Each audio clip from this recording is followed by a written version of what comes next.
So it's the 11th of September 2021. And now is the time for us to sit in meditation. And what we're doing when we sit in meditation is bringing the mind to peace and making it firm and well established. And this is something which is very important. And while we're sitting in meditation, and we have this composure, collectedness over our body and speech, they are composed within virtue. So there's the virtue, the sila, of the 227 precepts, or the 5 precepts, the 8 or 10 precepts. And these are all different forms of sila. This is all sila. So as we're sitting here, cultivating our minds right now, we're not harming anyone.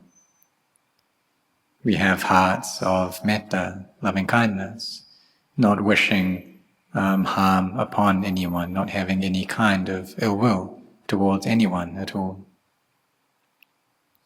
And so we have sila and we're cultivating samadhi, and we're putting in this energy, this effort into training our minds.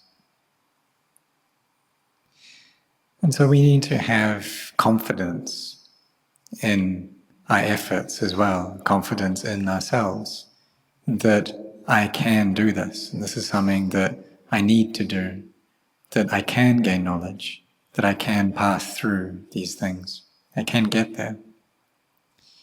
And sometimes we have to put up a lot of endurance, forbearance in this practice. Maybe we're practicing very strictly, and it's very difficult. Wake up early in the morning, just eat a little bit of food, and put in our effort throughout the entire day, trying to maintain our mindfulness throughout the day. So on weekends, like it is now, this is a good opportunity that we have, because we have the time to train ourselves in this way. And if we need to go out to work, then we need to use our minds, need to think, need to proliferate as well as we're working. And we also subject ourselves to many different sense impressions, and the mind receives all of this. And then it's normal for the mind to be swayed by them as well. So we must train our minds well, so they become firmly established.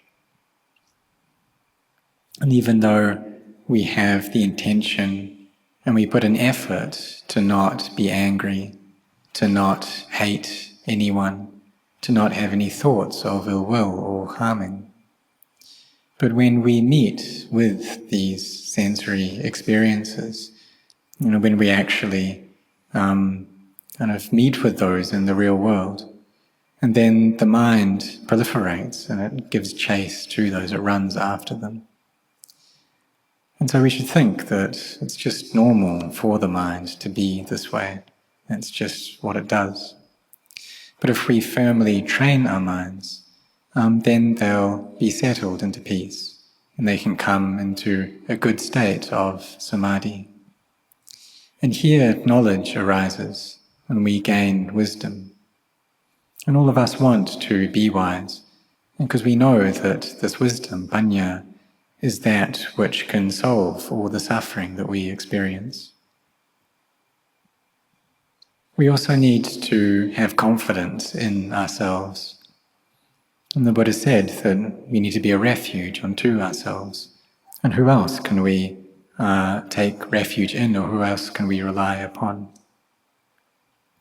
And so the Buddha taught us to rely upon ourselves. He said that himself, the Tathagata, was just the one who teaches, just the one who instructs. But it's us that need to train. We need to train ourselves for ourselves. So for the Buddha to awaken, it really wasn't easy at all. It was incredibly difficult. And really we can't even describe how difficult it was. It just goes beyond words. But for us, we're not practicing for that level. We're practicing for the Savaka Bhumi, the realm of the awakened disciples.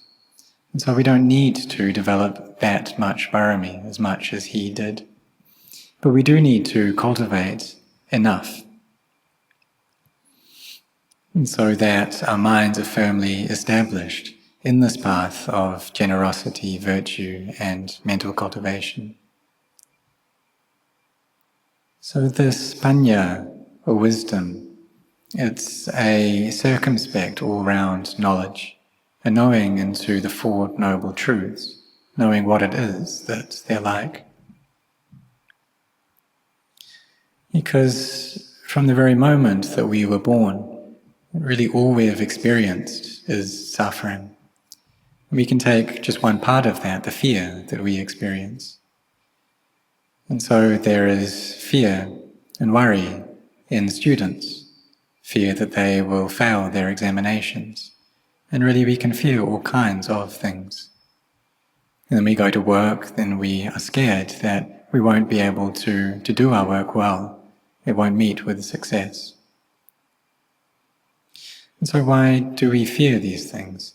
It's because of these sankharas, the conditioned phenomena, these physical bodies, and they're suffering, aren't they? This rupa, this kaya, this body, the conditioned form of this body, it's a heap of pain. And that's why we need to study. That's why we need to gain this knowledge and go out to work, so that we can gain the money in order to support our lives and support our families as well. Because these bodies, they depend upon the four requisites. They depend upon food and shelter and clothing. And really, they don't actually need a lot of these things. They just need what's enough. But it's the craving that's there within our hearts, this tanha, that makes us want more and more, that makes us struggle to get more. And this is the process of craving and how this causes us suffering. And so when we are filled with this craving, then it's never enough. We get something and then we want more, and then we want more, and then we want more. And so even if we were to get $1 million, then we'd want 10 million. And then when we get 10 million, we want 100. And so this desire, it goes on and on and on. And getting to the point, or finding someone who feels like what they have is enough, who knows a sense of enoughness, of things just being right, it's very difficult to find this kind of person. Because there's usually just not this contentment there. We're not content with the things that we have. We're not content with what we are. Because having been born into this world, we have the self. And having a self, then there's naturally comparisons that come up. And so we compare ourselves to the people around us constantly. And we want to get more than them. We want to be more kind of famous and more in the spotlight than they are, to stand out more. We want to know more. And if we don't have a good sense of virtue, if there's this delusion there within our hearts, then we can try to get these things, to be better, to have more, in a way that is immoral. We want to get these things, but we do so through immoral means, and this is not correct. So even though through doing this we may gain a lot of wealth, that wealth actually has very little value. But if we gain money through virtuous means, then that has great value. And so it's normal that by having this self, then we compare this self to other selves.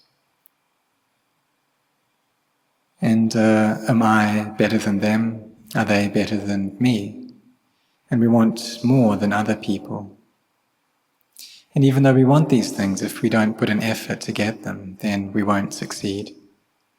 And there's just suffering that comes up, and only dukkha, only suffering. But if we want good things, then we need to have confidence in ourselves. and then put in effort and sincerely try.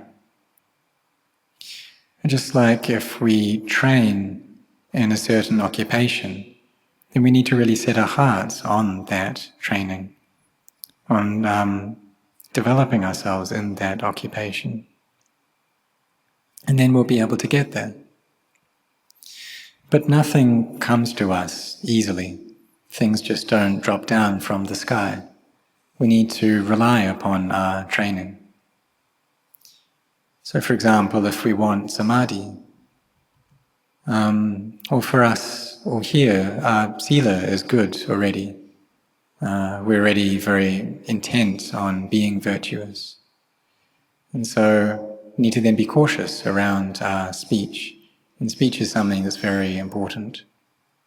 Because when we live together, it does have an impact. And so for most of us, we're probably very good in not lying, not being deceptive. But then we have to try to cultivate speech which isn't harmful, which isn't harsh or coarse or divisive. And also try not to say things which are not beneficial, because this just ruins, it wastes the energy in our hearts. And so we should try not to speak in these ways, in ways that are devoid of benefit, but rather speak in beneficial ways, knowing a sense of time and place to speak. And sometimes our views aren't in line with the views of others. And that's just normal for things to be like that, but we shouldn't argue. We shouldn't try to win out over others, to try to not be defeated. Because if we do this, then this is just coming from clinging, from attachment, that I am right, but really each person, each individual thinks that they are right. And when we have this attachment to being right, then that is wrong that is arising. There's kind of wrongness coming up. So each person has their views, has their own opinions and thoughts, because each mind is different.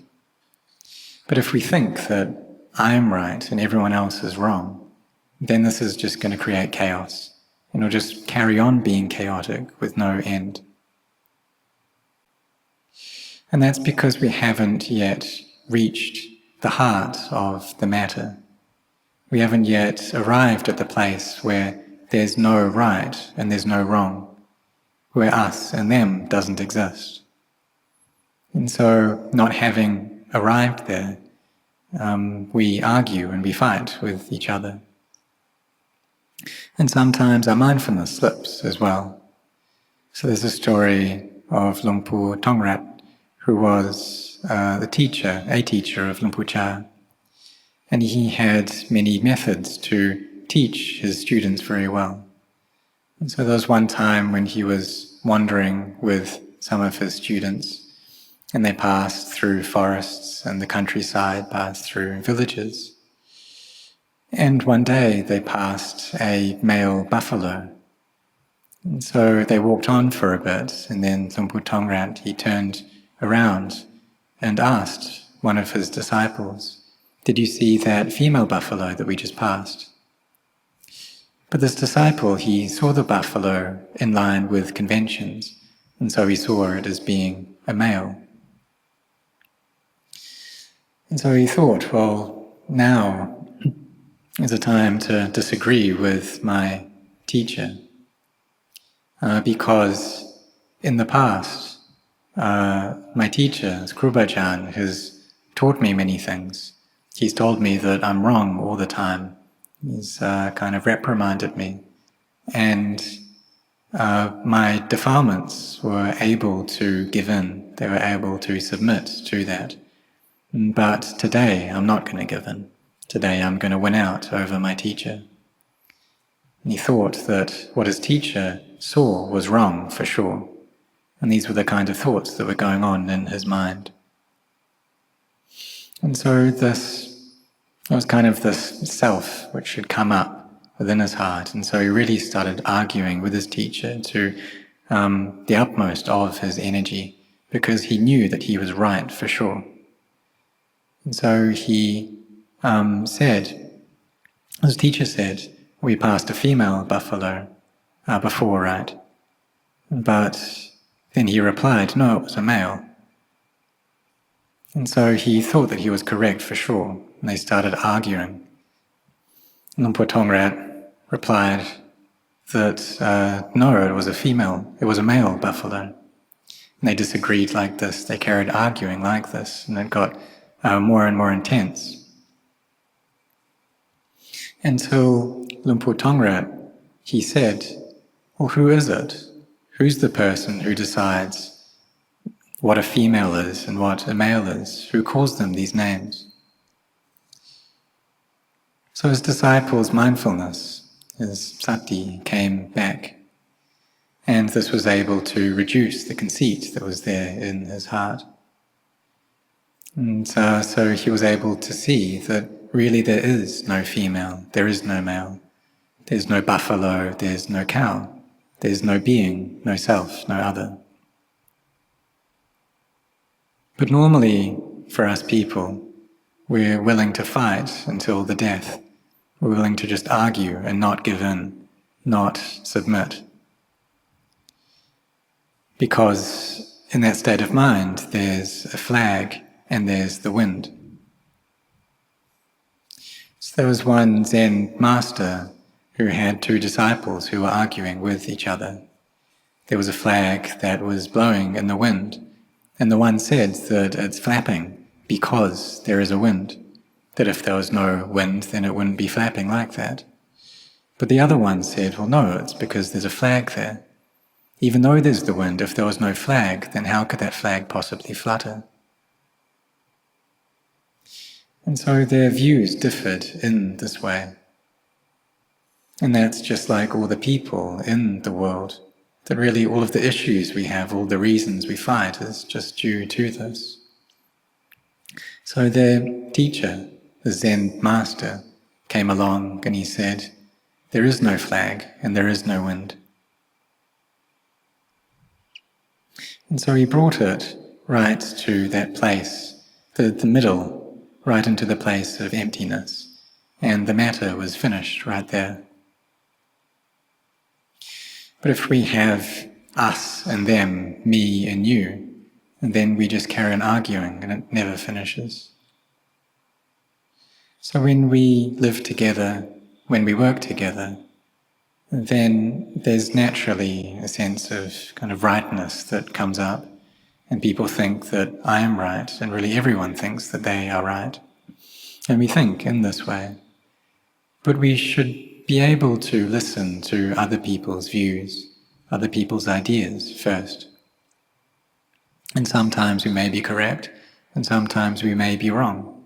So we shouldn't say that I am right and I'm only right, but we should listen, and then we should think and contemplate what we've heard.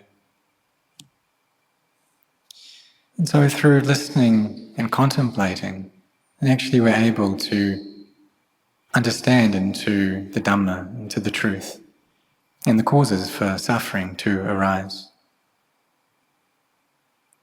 So when we carry out our occupations, and we do so, even though it's very hard, we do so because we need to sustain these lives of ours.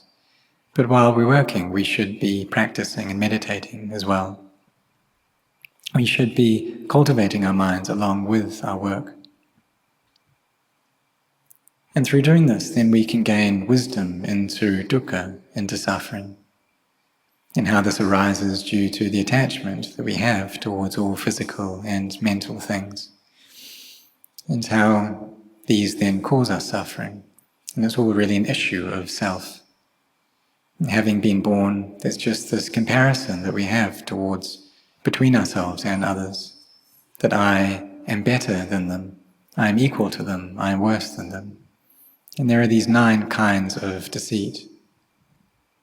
conceit rather. So if we're actually worse or lower than someone, then we may have the view that I am lower. And sometimes we may be lower, but we may consider ourselves to be equal or consider ourselves to be higher. And these are all forms of conceit. This is all born from attachment to me and my possessions. Or we may be equal and then think that I am equal, or I am lower, or I'm higher. Or we may be high, and we may attach to that I really am higher.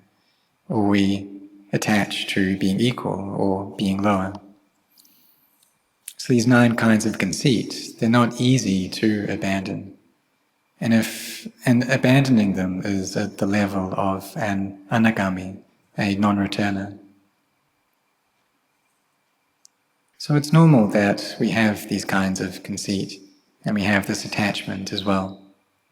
But we should just carry on with the practice and the training all the same. Really focus our minds, put in a lot of effort. Because if we don't have effort, then we can't succeed. So all the famous actors and singers, they've become famous, they've become good at those occupations, those skills. They've become talented through their efforts. And in our practice, we need to have effort as well. With any work, any occupation, in order to succeed to a high level, this all requires effort. And so in this practice, to rise up and abide above the world, this is something that is more difficult than any of these other things. We need to have good mindfulness, we need to have samadhi, we need to be cautious, we need to be sincere. And if we do this, then one day we have to succeed, and this will happen in no long time. So we should contemplate, reflect, and prepare ourselves. We should die before we die, before these bodies actually break apart. And we should start preparing ourselves from this very day. Really train ourselves, put in this effort, this energy, raise our zeal and practice. Because if we don't practice, then in which life will we gain knowledge? So take it in this life, right here. And so we suffer, and the reason for that is due to this craving. And this craving is something which is never full. It's always kind of opened. And when we get something, and then we hoard that up, we keep it, and then we want more and more. And there's no river equal to the river of tanha, of craving. So therefore we should set our hearts on walking this path of virtue, collectedness, and wisdom, so that knowledge arises, wisdom arises, and then we can see and know the Dhamma. And this is something that each one of us is able to do. But we do have to have confidence in ourselves. We do have to believe in ourselves as well. So may all of you be sincere in this.